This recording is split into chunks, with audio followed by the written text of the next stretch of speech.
시청자 여러분 안녕하십니까? BOE 모닝뉴스 시작합니다. 미국과 한국이 1년 넘게 이어갔던 방위비 분담 특별협정이 바이든 행정부 출범 한 달 반 만에 사실상 타결됐습니다. 두 나라 갈등으로 비춰졌던 이 문제가 해결되면서 미한동맹 강화는 물론 북한 정권의 오판을 막는 효과가 있다는 분석이 나옵니다. 함지아 기자가 먼저 보도합니다. 미국 국무부 대변인은 7일 BOE에 미국과 한국의 협상단이 우리의 동맹과 공동 방위를 강화하는 방위비 분담 특별협정 문구에 합의를 이루게 된 것에 만족한다고 말했습니다. 이어 미국의 동맹은 우리 힘의 엄청난 원천이라면서 이번 합의는 우리의 공동 안보와 번영을 진전시키기 위해 우리의 민주적 동맹 관계를 되살리고 현대화하겠다는 바이든 해리스 행정부의 의지를 반영한다고 강조했습니다. 또 주둔국 분담금에 대한 한국의 의미 있는 증액 협상분을 담고 있는 이번 합의 내용은 미한 동맹이 동북아와 자유롭고 열린 인도태평양 지역에서 평화와 안보, 번영의 핵심 축이란 점을 재확인한다고 덧붙였습니다. 국무부 대변인실 관계자는 그러면서 미국과 한국은 현재 미한 동맹과 공동방위를 강화하게 될 서명과 발효를 위한 협정을 마무리 짓기 위해 필요한 최종 단계를 추진하고 있다고 밝혔습니다. 한국 외교부도 이날 보도자료를 통해 11차 한미 방위비 분담 특별협정 체결을 위한 한미 간 회의 결과 원칙적 합의에 이르렀다고 확인했습니다. 그러면서 양측은 내부 보고 절차를 마무리한 후 대외 발표와 가서명을 추진할 예정이라며 조속한 협정 체결을 통해 1년 이상 지속돼온 협정 공백을 해소하고 한반도와 동북아 평화, 번영의 핵심 축인 한미동맹과 연합 방위태세 강화에 기여해 나갈 것이라고 밝혔습니다. 전문가들은 방위비 협상 타결이 미한동맹 복원에 중대한 계기로 작용하고 북한의 오판을 막는 효과도 있을 것으로 분석했습니다. 또 바이든 행정부는 동맹체제의 강화가 최대의 목표이기 때문에 사실은 방위 같은 그런 미시적인 문제에 매달릴 이유가 없습니다. 그러니까 사전에 이런 작은 문제들은 모두 정리하겠다는 입장인 것 같고요. 방위비 분담금 협상이 조속히 타결됨으로 인해서 굳건한 한미동맹을 북한에게 보여주는 결과로 나왔고, 결국 북한의 도발이 있다 해도 한미 연합방위태세가 잘 작동될 것임을 시사했다는 점에서 북한에 대해서도 의미 있는 메시지를 던졌다고 봅니다. 바이든 행정부는 앞서 지난달 17일 일본과도 주일 미군 주둔비 분담의 근거가 되는 미일 방위비 특별협정을 1년 연장하기로 합의했다고 발표한 바 있습니다. BOE 뉴스 함지아입니다. 미국과 한국의 연합지휘소 훈련이 8일부터 시작됐습니다.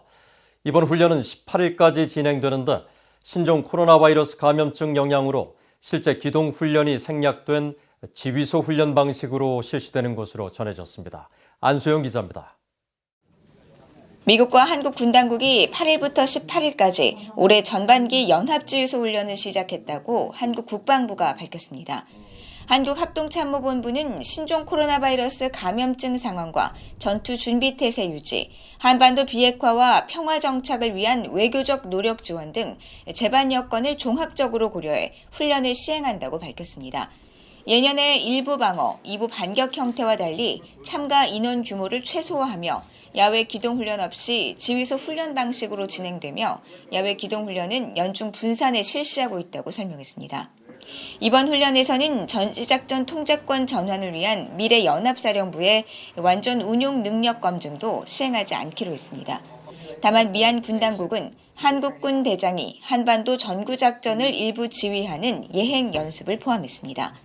전문가들은 이번 훈련으로 야외 기동훈련이 3년째 빠진 데 대해 우려했습니다. 과거에는 위기관리 연습이라 해서 훈련 전에 한 3박 4일인지 2박 3일 정도 하고요. 그 다음에 1주는 이제 방어, 2주차는 반격, 이런 식으로 좀 실시했는데 이번에는 9일밖에 되지 않으니까 지금 북한의 핵과 미사일이 좀 고도화되고 있는 상황에서 이런 이제 실기동 훈련뿐만 아니라 이런 워게임마저 축소된다면 안보 약화가 충분히 우려될 수 있는 사안입니다. 전작권 전환 추진과 관련해서는 북한이 핵무력 고도화를 선언하는 등 외부 정세가 적절하지 않아 서둘러 추진하지 않겠다는 의지가 반영됐다는 분석이 나옵니다.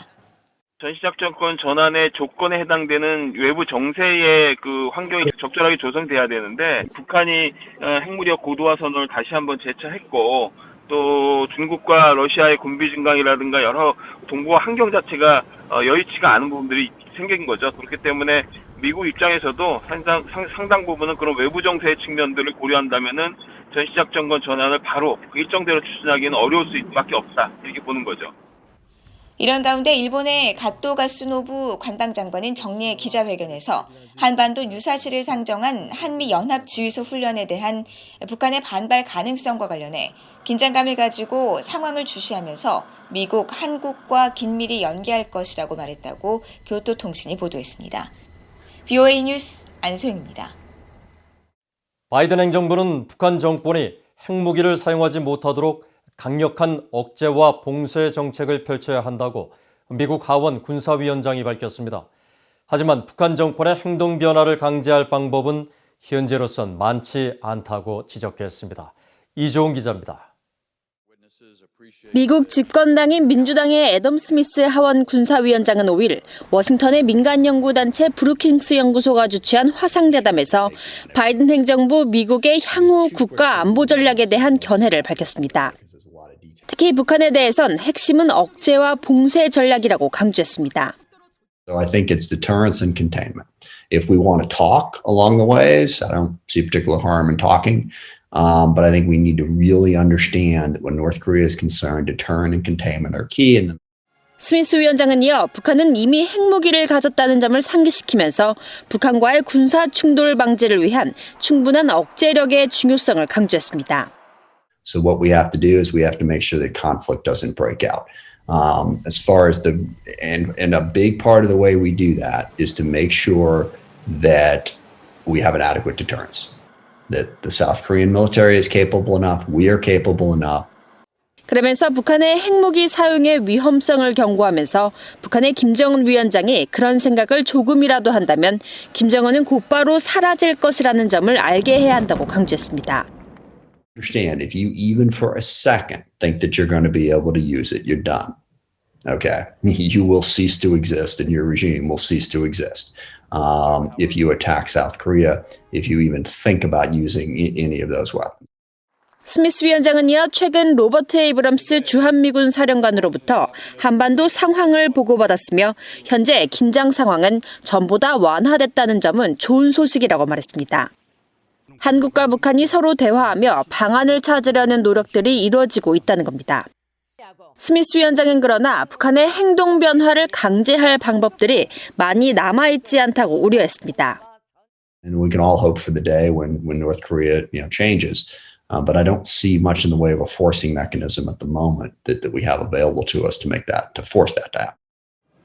스미스 군사위원장은 중국에 대해서도 지배가 아닌 억제에 초점을 맞춰야 한다며 군사력뿐만 아니라 동맹과 파트너십, 외교 등을 통해 중국을 억제해야 한다고 강조했습니다. VOA 뉴스 이존입니다.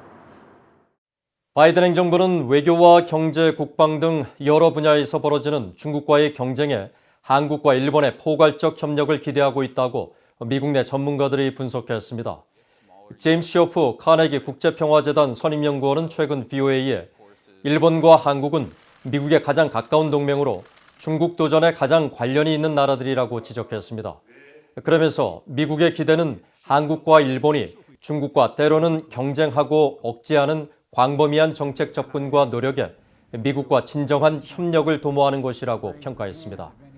패트릭 크로닌 허드슨 연구소 아시아태평양 석자는 최근 중국이 채택한 해경법은 영유권 분쟁 지역에서 무력을 사용할 수 있는 법적 근거를 마련할 것이라며 미국은 강력한 민주주의와 자유경제 국가인 한국과 일본이 미국과 같은 편에 서길 바란다고 말했습니다.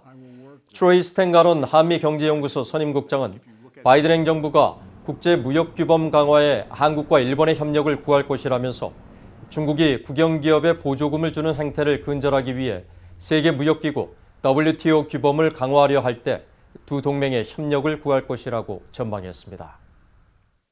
제1한인 북송 피해 사건을 다루는 다큐멘터리 영화 귀국선이 제작됩니다.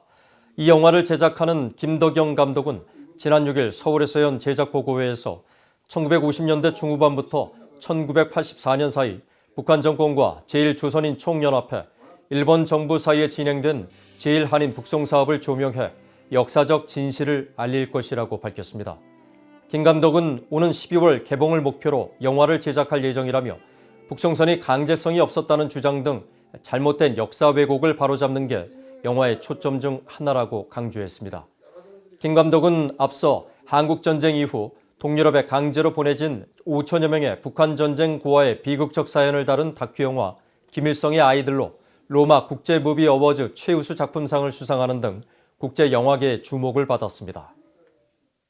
6.25 전쟁 당시 미군 제1기병사단 소속 군종 장교를 지낸 에밀 카폰 신부의 유해가 70년 만에 확인됐다고 미국 국방부가 밝혔습니다. 국방부 산하 전쟁포로 실종자 확인국은 5일 1944년 육군 군종단에 합류해 한국전쟁에 파병됐다 숨진 카폰 신부의 유해를 70년 만에 확인했다고 밝혔습니다. 국방부에 따르면 1950년 운산 전투에서 중공군에게 포로로 붙잡힌 카폰 신부는 수용소에서 부상자들을 돌보는 봉사의 삶을 실천하면서 동료 포로들의 정신적 지도자로서 공산군에 저항했습니다. 특히 전쟁 후 미국으로 돌아온 동료 포로들은 카폰 신부의 용기와 운정에 관한 이야기를 전하면서 그가 수많은 사람들의 목숨을 구했다고 증언했습니다. 카폰 신부의 유해는 1953년 한국전쟁 휴전협정의 일환으로 미국으로 돌아온 1868구에 포함되어 있지만 지금까지 신원 확인이 되지 않았습니다. 바락 오바마 전 대통령은 재임 때인 2013년 카폰 신부에게 미국 군인이 받을 수 있는 최고 무공훈장인 명예훈장을 추서했습니다. 이상으로 BOA 모닝뉴스를 마칩니다. 시청해주신 여러분 고맙습니다.